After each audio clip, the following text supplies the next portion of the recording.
Em discurso emotivo, Carlos III do Reino Unido realça a devoção e sentido de responsabilidade de Isabel II e promete seguir-lhe o exemplo. Reino Unido chora a morte de Isabel II. Britânicos prestam homenagem à soberana que reinou durante 70 anos. União Europeia adiou decisão sobre teto para preço do gás, mas governos chegaram a acordo sobre usar parte dos lucros das empresas de energia.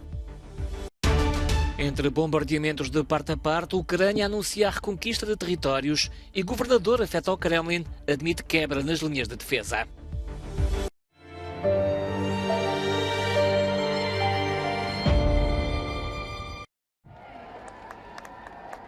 Foi com emoção que Carlos III falou da mãe que faleceu na quinta-feira. No primeiro discurso, enquanto rei do Reino Unido, Carlos enalteceu a vida bem vivida de Isabel II e, tal como a própria rainha fez com tanta inabalável devoção, também ele prometeu defender os princípios constitucionais do país. Dirijo-me a vós com profundo pesar. Ao longo de toda a vida, Sua Majestade, a Rainha, a minha querida mãe, foi uma inspiração e um exemplo para mim e para toda a minha família. Devemos-lhe a mais sentida dívida. Qualquer família pode estar em dívida à respectiva mãe, pelo amor, pela afetuosa orientação, compreensão e exemplo. Onde quer que vivam, no Reino Unido ou reinos e territórios em todo o mundo, e quaisquer que sejam os vossos antecedentes ou crenças, empenho-me em continuar a servir-vos com lealdade, respeito e amor, como tenho feito ao longo da minha vida. A minha vida vai mudar, claro, à medida que for assumindo as minhas novas responsabilidades. Já não me será possível despender de tanto tempo e energias às instituições sociais que me são tão caras. Sei, no entanto, que este importante trabalho irá continuar em mãos confiáveis de outros. Carlos III referiu ainda que Camila, a rainha consorte, estará à altura do desafio, expressou o amor pelos filhos, pelo herdeiro, William, que agora assume o título de Príncipe de Gales, e também por Harry, que com Meghan continua a construir a sua vida no exterior. Carlos é proclamado rei este sábado no Palácio de St. James. Este foi um dia importante aqui em Inglaterra e muito emotivo também. O novo rei, Carlos III, personificou muitas dessas emoções quando renovou a promessa da sua falecida mãe de serviço vitalício a esta nação durante um discurso televisivo. O seu primeiro discurso ao país, um discurso sobre a dor e a gratidão, sobre o destino e o dever. Nunca houve um momento mais extraordinário aqui em Inglaterra, ou pelo menos esta quantidade tão grande de mudanças num período tão curto de tempo.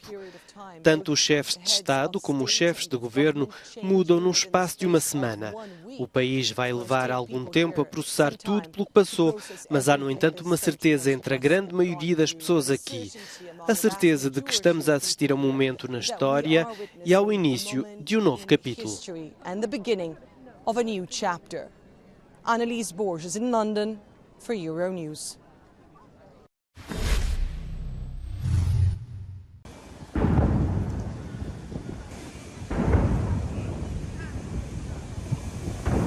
O som da notícia da morte da Rainha Isabel II ressoa por todo o Reino Unido.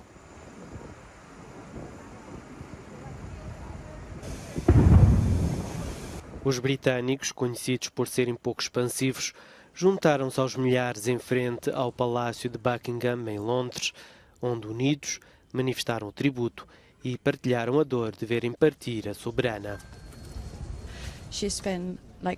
Ela tem sido uma figura espantosa na história.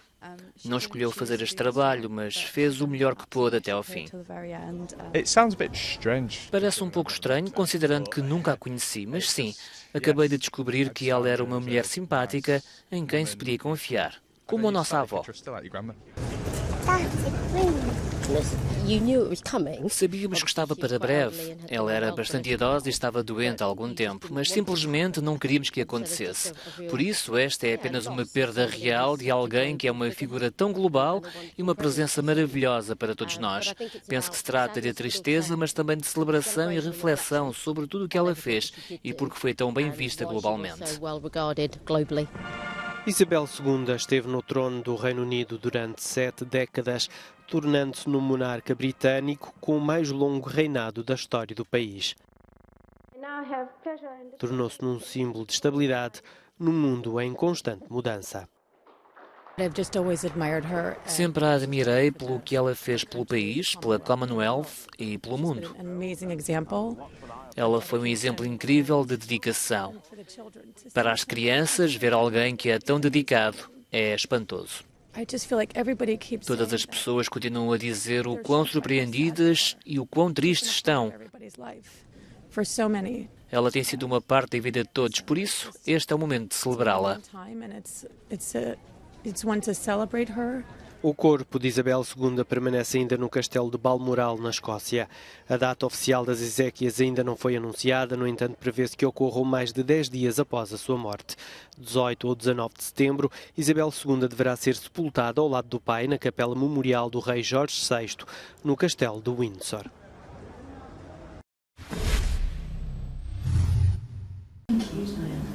Face à escalada dos preços da eletricidade, a União Europeia está decidida a canalizar parte dos lucros das empresas de energia para ajudar os consumidores, tanto daquelas que usam combustíveis fósseis como as que usam fontes renováveis.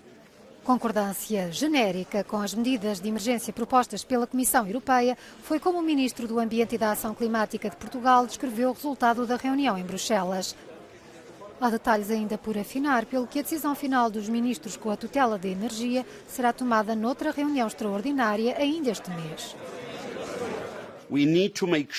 Temos de garantir que não vamos desapontar os cidadãos e as empresas. Quando o presidente russo Putin iniciou a guerra energética, esperava dividir-nos e prejudicar as nossas sociedades democráticas e economias. Ele não o vai conseguir. A medida mais controversa é a aplicação de um teto ao preço do gás importado. Alguns países defendem que seja aplicado a todos os fornecedores. A maioria dos Estados-membros e a Comissão Europeia consideram que se deve limitar ao que chega através dos gasodutos que ligam a Rússia ao território da União. Temos de ter cuidado para não prejudicar a situação existente de segurança no aprovisionamento. O mercado do gás natural liquefeito é global, não estamos entre as 3 maiores regiões de importação desse gás e existe uma concorrência muito forte no mercado neste momento. É importante que possamos substituir os cada vez menores abastecimentos russos por fornecedores alternativos. Houve um consenso global sobre a necessidade de reduzir a procura de eletricidade de forma coordenada, mas ainda não é claro se deve ser feito numa base obrigatória ou voluntária. O Governo de Portugal recordou que o chamado mecanismo de exceção para a Península Ibérica, que já limita o preço pago pelo gás, vai ser tido em conta na nova legislação. Volodymyr Zelensky anunciou que a Ucrânia recapturou mais de 1000 km² de território na última semana. É o resultado da surpreendente contra-ofensiva na região de Kharkiv, no nordeste do país, e da pressão contínua sobre as forças russas a sul.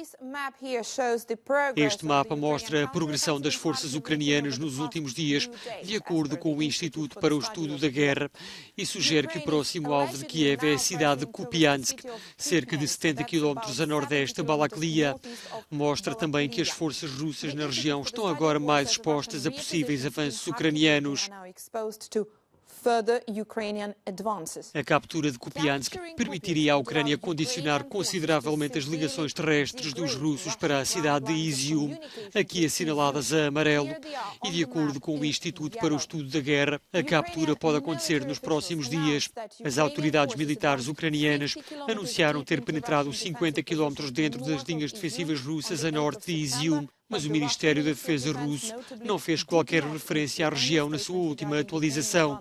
Já o governador nomeado pelo Kremlin para a região admitiu que a quebra das linhas se tinha tratado de uma vitória substancial para Kiev, um raro reconhecimento público de que algo não está a correr conforme planeado no que a Rússia chama de operação militar.